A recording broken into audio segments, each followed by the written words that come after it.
My condolence to the family and to those that have been touched by this. I know there are mixed feelings. Some people are celebrating to see people on the street celebrating. For people to handle death this way, I think it should be a wake-up call to all leaders that your legacy should not just be that of you being a ruler or a president, or that you governed a nation, but your legacy should be how many people's lives became better after you have ruled or governed. So see people dancing and celebrating, saying they're happy that Buhari has died and they're saying Tinubu must be next. I think it should be something that should make everyone sober, especially those that are in government. So my advice to the president, the current one, senators, and anyone that's in any form of leadership, you are there not for your own interest, you are there for the interest of the people. And governance is only good governance if you can take care of the welfare of people, not when your citizens are dying daily and business goes on as usual. Not in a situation where your people are hungry, some even dying of hunger, many going to bed without food, and then as long as it is well with you, having budgets, bloated budgets, and even with padding, and you're here and you wonder, what are they doing? Where is the money going to? Spending money on luxurious living, like renovating the State House, the one of the First Lady, the one of the Vice President, buying new plane, buying a yacht, buying new cars, while people are hungry. And that's why people have been saying they need a shrewd person like Peter Obi. He knows how to manage money, and he's been advocating that we should cut down waste. Anyway, I'm not talking about Obi, but just bringing lessons we can pick up from the passing of President Buhari.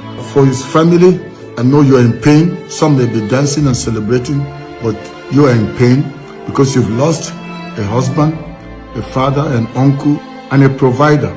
Because we are people that have hearts, we're not going to take up issues with the dead.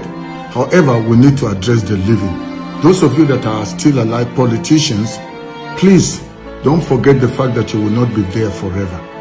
You're only there for a season. And as God gives you the opportunity to govern the people, please don't do it for your own benefit. Don't use the people. You are there to be an instrument in God's hand to help them. A nation where there is no adequate security, no adequate health. How can you say you're running a nation where our president and even the Buhari that died, we remember when he came in newly as president, how many months he spent receiving medical help from abroad. He was in London for many months receiving help. If they had fixed the health system of Nigeria, there would be no need for anybody to fly abroad. No politician or business person should be flying abroad. But because they've allowed the system to be broken, even though every year they say they're budgeting, they've been budgeting towards healthcare, even in Aso Rock. How many times have they pumped in billions to renovate, and yet the place is still not good enough for them to receive treatment? They go for medical examination, medical treatment abroad, because they don't trust the one back home, the system that they are governing over or overseeing. What kind of government or governance is that when you can go eat outside, but then your people should eat junk and die? You can go look after yourself outside, but leave your people to starve and die inside. And that's what is happening. Nigeria shouldn't only be good enough to house the dead bodies. It shouldn't only be good enough for graveyards where people return in coffin. This can be a sensitive issue. However, we need to be very, very sincere and be truthful to ourselves. As a nation, we need to let this moment be a moment of reflection, a sober moment indeed. Whoever knew that somebody like Buhari will one day depart? We know nobody lives here on forever, but he's gone now. The same way and in the same manner, one day it will be Tinubu's turn. It will be your own turn. So now that you have an opportunity, don't forget that all this running around looking for power, remember Tinubu said, Emi Loko. He said, Buhari, you must give it to me. I made you president, now my turn. Where is Buhari? He's gone. All the money he had, the power he had, is gone. With the moment he lost his last breath, there was nothing he could do. And not the best medication, the best specialists could help him. And that's exactly one truth all of us must come to terms with. Every politician, every so-called leader, including those that are pushing and wanting to become leaders at all costs. Some of you, have you forgotten how Wike suddenly became an intercessor, a prayer warrior, binding and calling on Jesus? I think he was even praying in tongues. So they don't mind people dying, but when death comes near them, they are scared of dying. They let people die, the security is completely destroyed, but they will have many soldiers following them. And yet the nation is exposed to danger, insecurity everywhere, people dying everywhere, the economy has run down. Please, let the passing of Buhari bring a reflection on all, especially to all of you politicians. You will not be forever in that seat. People like Wike, people like Akpabio, you need to know that power is not forever. Now that you have the opportunity, serve the people and not your own personal interest. So if Ganduje will tender his resignation from being the national chairman, something he was clamoring for, and he got it, now he's resigned, no longer national chairman, and the reason he gave is because of the challenge of his health. So maybe we should start having presidents, governors, also giving their letters, tendering and saying, to really serve the people effectively, my current health will not allow me to do it. And so because of that, I'm resigning. Can you imagine Tinubu, instead of always running to France or going to the UK and all the other politicians, instead of doing that, they start saying, you know what, to be frank, I came to serve you, but the state and the condition of my health is such that I am unable to discharge my duties effectively. So because of that, I'm resigning. Let my deputy take over. Can you imagine what kind of society that will be if we start doing that? Or people saying, you know what, the education system is run down. My conscience is pricking me to have my children all schooling abroad, while the education back home is completely in shambles. Because of that, I'm resigning from being the Minister of Education, or I'm resigning from being the governor. Whatever. Can you imagine what kind of Nigeria that would be? But the time will come when we'll have men and women of conscience who go into governance not for what they will get, but for the benefit of the people. So I want to just leave you with these few words. We still believe the best concerning Nigeria. I remain your brother and faithful friend, Dr. Haruna Goro. Bye-bye for now. This video is for those of you that actually believe that Muhammadu Buhari just passed on. If you have that belief, give this video attention. You will need to learn a whole lot of things. You get the point now. But before I start, I will first have to say this. Odalu, don't say things that is not sure of. When you hear anything from me, know that I've given it a deep thought and a critical analysis before I come out to present it to you. You get the point now. I've been attacked. I've been called names in the comment section via DM because I did a video supporting Nnamdi Kanu claim in regards to Muhammadu Buhari passing on long time ago, even though it was recently just announced. Somebody said, and somebody wrote this to me, because this is what I'm exactly going to respond to using this video. Somebody wrote this to me in my DM. No, I think it was at the comment section or in my DM. It was a DM, but there's a whole lot of it on the comment section too.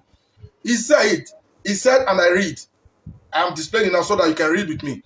He said, you really forced my hand with this video.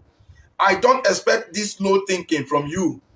I hope you all give this video attention so that at the end of the day, we will know whose thinking is really on a low capacity. You understand? He said, I don't expect this low thinking from you. He said, only poorly educated people believe Nnamdi Kanu's theory of clone Buhari. This is what so many people have attacked me for this same purpose. I know they are not that much, but for the benefit of those few and those that might be conceiving it, I will tell you. When I first hear of this cloning from Nnamdi Kanu, did I actually believe it? The answer is no. Have I heard about human being cloned before? No. But there is one thing I must tell you. Nnamdi Kanu is a man I believed so much because he hardly said things that are false. I'm yet to discover what he said that was proven to be false. And if you can show me one thing Nnamdi Kanu has said about the Nigerian project that have not come to pass, show me. Just prove it to me that he said this and it was a lie. He did this and he did that. It was not correct. Nnamdi Kanu is one Nigerian that I believe so much. He mean well for the Nigerian. He want be a Nigerian that works for all. Where that becomes impossible, he said, let my people go. That becomes an offense on him. So for you that have said this, I will have a video to show you here now. But before I show you that video, let me ask you, you've been deceived by what all you are saying. The government of Nigeria flying aircraft in the name of carrying corpse from here there, showing you a burial, Nigerian leaders, political leaders converging. You don't know Nigeria. If you are a Nigerian that know what the Nigerian government can do to lie, deceive, and steal money, you will not have been carried away by that. Before I show you the video, let me even ask you, how many of you have asked yourself, an immediate past president of the biggest black nation in the world is said to have just passed on, and no world leader have called to condole with the country. No world leader has paid a condolence visit. Not even the fellow African leaders. You watch what they said was the burial. Did you see any world leader there other than the Nigerian politician? These are things you should not be carried away with. Please. The only people that know what's truly happened is Aisha, Buhari, Nnamdi Kanu, and the cabal holding Nigeria hostage. Because we all know there is a cabal in Nigeria, right? That same cabal knows exactly what happened. See, before I even continue, let me allow you to watch this video. How many world leaders have paid condolence visits or sent condolence message since Sunday? How many world leaders? Please, somebody answer me. How many world leaders? You mean they've not had, Abi? No, they've not had. That was what Nnamdi Kanu said. That 2 years after he leaves office, the real truth will come out. That's the truth. How come, Mr. Meso, listen very well. How come when Buhari came back from UK from his sick leave, Abi? We are not privy to why she may have. The wife relocated to Dubai. Are you not supposed to be nursing your sick husband who came back from sickness? Is it not important? No, tell me it did not happen. Tell me now. But the point is, so you heard that, Abi? You saw it and you heard that man that just spoke. So how would you respond to that? That the immediate past president, who was said to have led the country for 8 years, according to them, just passed on a few days ago. I think it's been since on Sunday now, thereabout. We are not even sure. They didn't even give us an actual date because everything from them is never accurate. How many world leaders have called? Then can you explain to the world why upon Buhari arriving from clinic where he said he went to get treatment for his health, I mean back then, his wife, Aisha Buhari, have to leave the country for Dubai. Can you explain that? The wife left, and many are of the opinion that her Islamic faith would not allow her to live in the same house with a man that is not her husband. This same Aisha Buhari in the past has cried out, telling the world that cabals have hijacked her husband's presidency. Where was her husband then? See, don't go and be thinking that if Aisha knew her husband has passed on long ago, she should have cried out. Not when you are dealing with people that are capable of silencing you. And I also saw some people in my comment section saying Buhari is Muslim. When a Muslim passed on, they don't hide it, they don't keep it. Will you let me hear word? The government is supreme to religion. So the government decides how your religion function. Well, also when COVID-19 came, the government passed an order and all churches and mosques were shut down.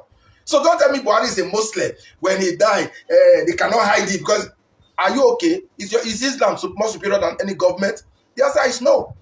So, see, if you can tell me why Aisha left when Buhari came back from UK hospital, when he actually needed the attention and care of the wife, but she have to leave. You must answer that first. You are believing a government that told you that snakes swallow money. A government that have been able to tell you all sorts of lies. It is recently that the personal senior special assistant on media and publicity to this Muhammad Buhari told us that everything he said about Buhari's health were all lies to distract Nigerians from the health crisis rocking the Muhammad Buhari. These are the people you want to believe, and you called me that I'm poorly educated, I don't think to be. See, in a nutshell, Nnamdi cannot use the word cloning. But whether you like it or not, it is obvious that the man that we are being shown as Muhammadu Buhari for the rest of his tenure could not have actually be a Muhammadu Buhari. How would you feel? How do you think the Katsina will feel to say after 2 years in office, the death of 2 of their sons is being announced? It happens under Musa Yar'Adua, and you expect them to do same under Muhammadu Buhari. No, now they just say, okay, this one will control this and use whatever we have to take the remaining 6 years of his tenure. Then when the moment his tenure expire, not long from them, we will announce that he is gone. This is exactly how Nnamdi Kanu predicted it. So you tell me how come it became, is it a coincidence that it happens just like that? I expect you to give me answers to that in my comment section. But before you do that, stop coming after me until you have facts that what I've said is not true.